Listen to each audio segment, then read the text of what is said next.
All right. Well, scrimmage one in the books. I was proud of the effort of our guys. It's been a stretch of 6, 7, 8 practices in a row with one day off in between. I thought it was really hot early out there, and the guys pushed through with good energy. We had some good competitive drives. Did some kicking situations as live as we can, very similar to how we do our spring game. So it was good. And then weather got us. We got a lightning strike within 6 mile radius. And I thought Ron and his staff did a tremendous job, and the football operations staff, Josh Lee and his staff, we jumped on the buses, got back over, got in the indoor, and were started within 12 minutes of leaving the other field, which is important in terms of not having to warm up again and do all those things. So we were able to complete our scrimmage inside, and I thought the guys really competed hard. We had some good competitive drives and really situations. Did a lot of situational football, but we have a long way to go. We're beat up a little bit at wide out. We got some injuries, so we don't have all our guys out there, and we got a lot of guys injured all around. But this time of year, I think everybody does. The most important thing for us is get some rest tomorrow, get healed up, and we'll get back to work on Monday. All right, let's go to questions. We'll start out with Mike Griffith, and then we'll go to Anthony Dasher. Coach, there's been a lot of speculation about the offensive line. Was any headway made there, or any quick takeaway before you see the film? Hard without seeing the film, like you mentioned, Mike. The only thing I'd say is in the third down protection periods, I thought they did a nice job with the pocket. We were not exactly efficient on third down, with our goal being to convert. We want to be able to convert at a lot higher rate than we did today, but the pocket was good. And we rolled guys in and out of there. With Warren Erickson being out, we've worked Jamari and Van Pram both with the ones at center, which has allowed us to work other tackles, because Roderick has worked at tackle with Jamari bumping inside some. And Truss has been able to work some at tackle and guard. Amarius has been able to work at tackle alongside Warren McClendon. So, center is one of those positions that you can't play with. Like you can play with a lot of different positions on the offensive line, but you better have a center because the play doesn't get started without that. So Blasky has worked there. Jared Wilson's even worked there some, but primarily it's been Jamari and Van Pran as we work to get Warren back. But, I thought that we ran the ball and made some holes in there. I thought we protected some consistently, but we didn't make a lot of plays in the passing game that I'd like to make. Coach, you mentioned Warren Erickson. Kind of what is the update on his injury situation as far as the secondary goes? Just kind of what did you gather from those guys today? Warren, feel good about him. He's actually, he's a classic. He's behind the play, mimicking the snap, making his points, making his calls, looking at the defense from 30 yards back, taking every single rep and practicing on air. He has a cast. He's going to be able to. It is his snapping hand that he has a cast on, but he actually has the ability to snap with right or left. So he's really working hard on being able to snap with his right.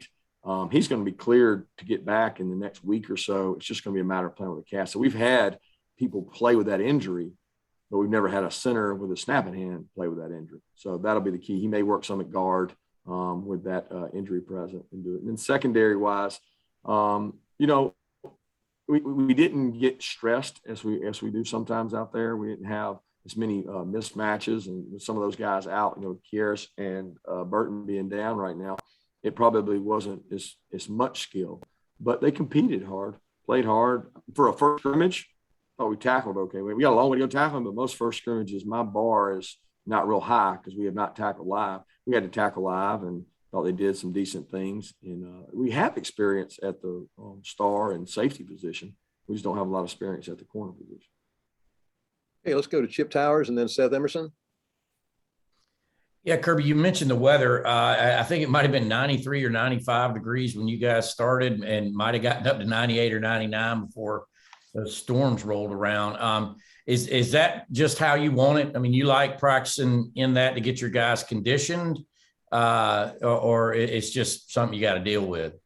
Yeah, perfect to me would not be that hot because we don't typically play in it. So I like, out of your first 15, 20 practices, what I call camp type practices, I want to be in the heat for several of those. But I've never had a game that had to be played in that type of weather. I think I referenced to the players maybe 2 or 3 years ago at South Carolina.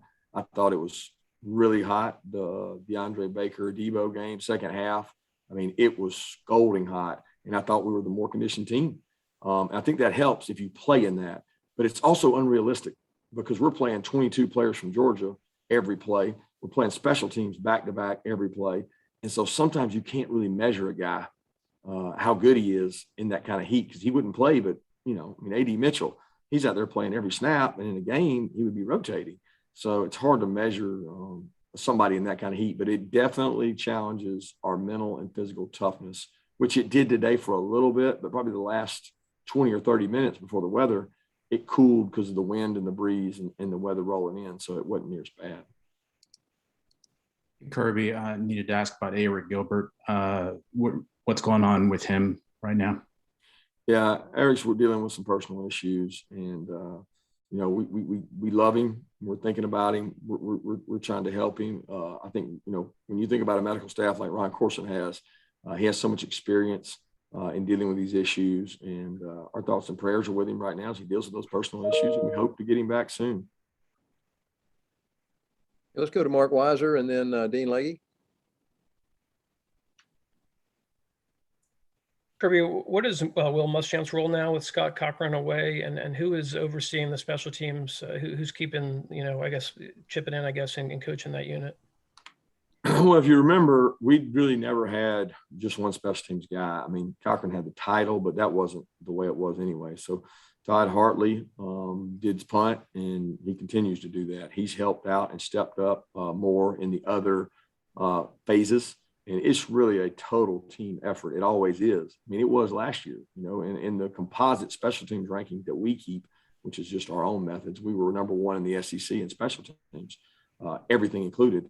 And it wasn't all Coach Cochran, right? It was a lot of people doing it by committee. And that's kind of the same way it is. Coach Muschamp's going to reside over the other units. But to be honest with you, we have a special person on our staff that was unbelievable last year. ULL was one of the best teams in the country at the return units. And Robbie Disher, the hire we made in the offseason, that he coaches the coaches. So he's there for Muschamp with ideas. Muschamp's always been very involved in special teams. I think people think because you're a head coach, you're not a special teams coach. You're probably more special teams when you're head coach than you are when you're the special teams coach. And it's just, I know Will ran his program very similar to how we run ours, and he was involved in those. So I was very involved, but he brings a lot of energy to the meetings. I think the players respect him and the job he's done. And so far I've been really excited about it almost reinvigorated because there's a new voice and a lot of people are up there talking. They're sharing different voices every day, and the players are really competing. Kirby, a year ago, y'all were trying to figure out your situation at quarterback. Right now, I think it seems more settled. How is JT today, and what does he need to get better on? Well, I'll have to watch it to really see that. He's not playing with a full deck, if you follow what I'm saying. He doesn't have all the weapons out there. Fitz was actually out too. So Fitz has got a foot sprain. And so we didn't have all the arsenal there. And JT understands that. He understands that we're going through the process of making good decisions. And I'm really pleased with where JT is and his leadership in commanding the offense. But I think he'd admit that he could have better today than we had today. And he knows that. And that's not all on him. That's on everybody, including me, offensive staff, and all the guys to keep improving. And that's why we do this. We do this to find out where we are, and then we'll move from there. Let's go to Jake Rowe and then Charles Odom. Hey, Kirby, when you're talking about the offensive line, is it a situation up front where, obviously the center position is something that you don't want to mess with, but are you guys really honing in on trying to create depth across the front by all this rotation? I'm sorry, I kind of lost my train of thought there. Are you trying to kind of develop all this depth across the front with the rotation? And do you feel like you feel good about anybody in particular at this point early in camp? Yeah, I mean, I'm going to be honest, Jay, I feel I feel good about all those guys. I mean, the two deep, we've got guys that have played. Truss got some really good experience against Cincinnati. Jamari has played a whole year at tackle. He's bounced in at guard. He's now playing center. I mean, I don't think you'll go anywhere in the country that you don't have moving parts, because if you don't move anybody and somebody gets hurt, you just play the number two, he might not be the best player. So we've made a big time effort to play guys at multiple positions. And everybody says, well, you got to get continuity. Well, yeah, I want to get continuity. But I know the SEC and the rigors of it, there's going to be injuries. I mean, we've had them. Owen Condon's down right now. Owen Condon's playing tackle and guard. Owen Condon's not out there right now. He's had a good camp. He's bright. He understands he can play position versatility. So, I mean, I'm pleased with where our guys are, but we got to get better. We're going to play one of the best fronts in the first game of the season that there may be in the country. So our guys have got to really hone in and lock in and compete. I wanted to follow up on what you said about Erickson. I don't remember ever hearing about a guy who could snap with either hand. When he comes back, you said he's going to be cleared to play with the cast. Is he going to try to snap with the cast hand, or is he going to go with the other hand? Well, they call that amphibious or ambidextrous. I can't remember, but I'm just kidding. My mom would be disappointed in me. I don't know that, but if he doesn't snap it real good with the right, he won't be at center, because it's going to be hard for him to snap it with his left. Okay. And I'm not saying that that he can snap with his right now. It's something he's working really hard on. I mean, the guy got surgery the next morning. He was up snapping with his right hand. So he's got time to really work hard at that. And he also is going to work at guard, like we talked about. What is the difference in amphibious and ambidextrous?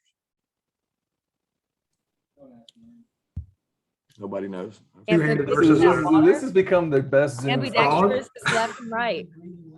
I'm just kidding. This is the best. I really do know the difference. Sure, Kirby. Your mom's recording. Yeah, it's a frog. Let's go to Brandon Sudge and Vance Levy. Hey, Coach, I don't know if I can follow that up, but can you speak on kind of Scott Cochran, like how important was it for you to kind of let him take that time and allow him that opportunity to say, hey, go take care of your mental health or personal issues or anything like that? Yeah, it's critical. I mean, I think we all deal with issues and problems within our own household and own families. And you know, those are personal things. And we're a family here, and our players have really embraced that. You know, our players have really embraced the love, the affection, the struggles he's going through. And we love him. You know, we love his family. We love his kids, and we're going to be there to support him and them just like they're one of us. And that doesn't change. This team is very well connected, and they're very open, and they have very intentional conversations at our night meetings. And that's something that we've talked about across the board. Kirby, it sounds like there weren't a ton of big plays, but were there some on offense? And did the defense get any turnovers? And then finally, any special teams highlights from today's scrimmage? Special team highlight would be Paul was pretty consistent. I'm not sure exactly. I think he hit 2 45-yarders, very, very accurate there. I thought Zirkle in the indoor hit a good field goal. I don't know the length. It was pretty long. He hit it and made a field goal of good distance. Thought our kickoffs were good hang times. Thought Camarda hit an excellent punt that gooched and backed up around the goal line. He's got to continue to work on his consistency, because some of his best punts out punt the coverage. You know, we talk about distance and hang matching. Sometimes he just out kicks the coverage, and we got to have elite gunners. You know, we lost 2 of the best gunners in the world last year in Stokes and Tyson, and we got to replace those guys for Camarda. Offensively, defense, I thought Kenny hit a couple wheel routes. Kenny McIntosh did a really nice job out of the backfield, made people miss. I thought that made a play down the field. Justin Robinson made a nice play down the field. We had a couple interceptions. Some were on tip balls. I thought Jamon Johnson made a great play on a pick. He has flashed in camp. You know, this kid did not play his senior year. They canceled football, and so he didn't get to play. And I keep watching and I'm like, man, who is 10? Man, who is that? Man, he flashes and makes plays. He and Smile are just so hardworking and tough and strike people that I feel like, we got two good young players at linebacker that are going to be good players. But nobody really stuck out or anything like that. There weren't a lot of turnovers in the scrimmage, but there weren't a lot of big plays either. Let's go to Davis Baker and then Allison Mastrangelo. Hey, Coach. How did the guys respond to the media training they did with Maria Taylor this week? And did you think that was more important this year with NIL laws in place now? Yeah, our guys do a great job with any speaker we've had. We've covered probably 5 or 6 different topics with our players by way of guest speakers, and they certainly like hearing guest speakers more than me, and especially Maria Taylor. So Maria came in and she did a tremendous job. She represents our university in so many positive ways. She's able to draw on her experiences. She's just an incredible ambassador for Georgia, and I know they loved it. They got a lot of small group time. And then they got some team time, and she got to speak a little bit about NIL, but that's not her expertise. She's more into helping our guys represent the University of Georgia the right way. Hey, Kirby, I am not ambidextrous. I'm a righty, but anyway. Are you amphibious? No, I mean, I like to. I surf, but that's as close as I get. Not a frog. But anyway, I just wanted to ask you, you're just a couple weeks away from Clemson. Where do you think that your team right now is at their strongest, and what's one area that you want to work on before Clemson? Well, our strongest area right now is connection. And I know it's not what you wanted to hear, but that's what I'm most proud of, is the relationships and how they feel about each other, and being very intentional about the time we spend to know what we're fighting for. That pleases me the most. The area we can work on the most, it's hard to pick one, but I mean, depth at several positions is something I would be concerned with. I feel really good about the first 22 and a lot of different looks, but I don't feel great about the depth of our team and trying to get more plays to, how should I say it? Get more players play winning football so we can get where we need to go. All right, let's go to David Pascal and then back to Roddy Nabulsi. Hey, Kirby. Todd the other day said that he's just so much further along now than he was a year ago, given what everybody had to go through a year ago.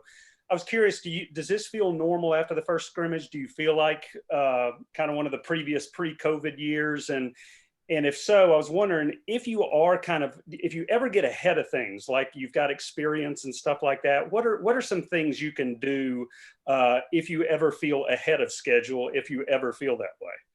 Yeah, I never feel that way. I mean, I certainly don't, coming off of the years we've had recently. There were some years there with Fromm and Andrew and DeAndre Swift, all that crowd that you could say, well, we feel like we're ahead. We got a lot of guys that know what to do, but we weren't defensively. So we had to go kind of the defense's pace.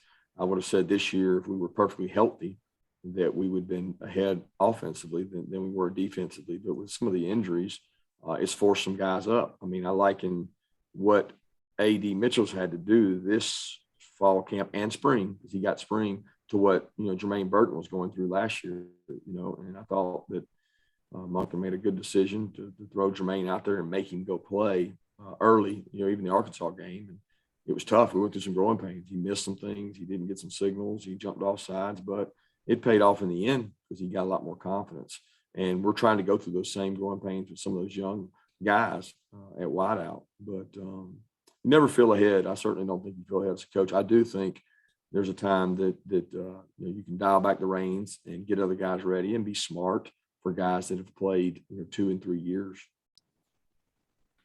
We're kind of going back to this week as overall, not just the scrimmage today, but can you talk to us a little bit about what you saw or have seen in Jalen Kimber, Keely Ringo, Nyland Green, some of those guys you have working through the secondary, and maybe a couple of your star guys?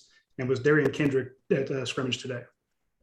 Yeah, I'll start with DK. DK had one of his best friends pass away, and he's practiced every practice with us. But today we excused him to go to a funeral, and he'll be back tonight.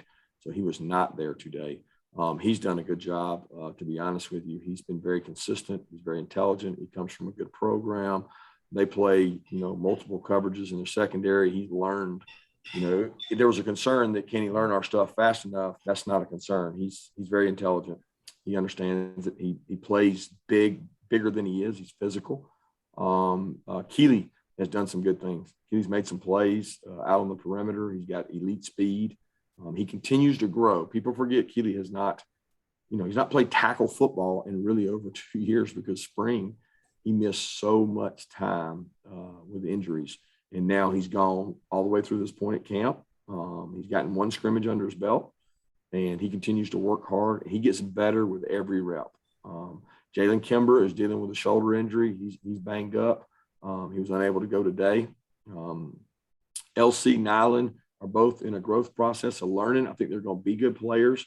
They're getting a lot of reps. And Kamari Laster is a guy that didn't get to play in the spring. He wasn't here, but he's been a really surprise kind of highlight of camp, playing really well. He's intentional. He's smart. He cares about special teams. He learns the first time you tell him. It's just another evidence of if you go get smart students that can run, they can play. And I think he's going to be a really good football player. So, and then Star, Brittany and Tyke have split that time. I would say both those guys are neck and neck. And if you remember last year, we had Webb and Tyreek Stevenson that both played the star position in the same games. These guys are very similar in terms of not necessarily their skill set, but they're similar in that we may play them that way. And that gives Brittany the flexibility to go back at safety and provide us some depth. He played safety in a couple games last year and was able to play really well. So that's I think that's everything you asked for. I'm not sure. Thank you. Okay, we got time for just one more question. Let's go to Palmer Toms. Yeah, Kirby, you mentioned not having Burton there and Jackson today. What was it that kept Jermaine out, and what's the status of Kyrus as he continues to return from his injury? Jermaine got a sprained ankle, I want to say the very first practice. Maybe it was first or second, I'm not sure. But it was just a sprained ankle, and it was, a tough one for him. And he's worked hard. He's been at rehab. He's running. He's straight line. He's cutting. He's doing walkthroughs. He's getting all the reps. He just has not been able to go 100%. Kyrus, as we were aware of, we made a decision to scope his knee a while back. We knew it would be slow coming back into camp, but Kyrus is doing things. He did 7-on-7. He's catching punts. I mean, he's out there going in a black shirt.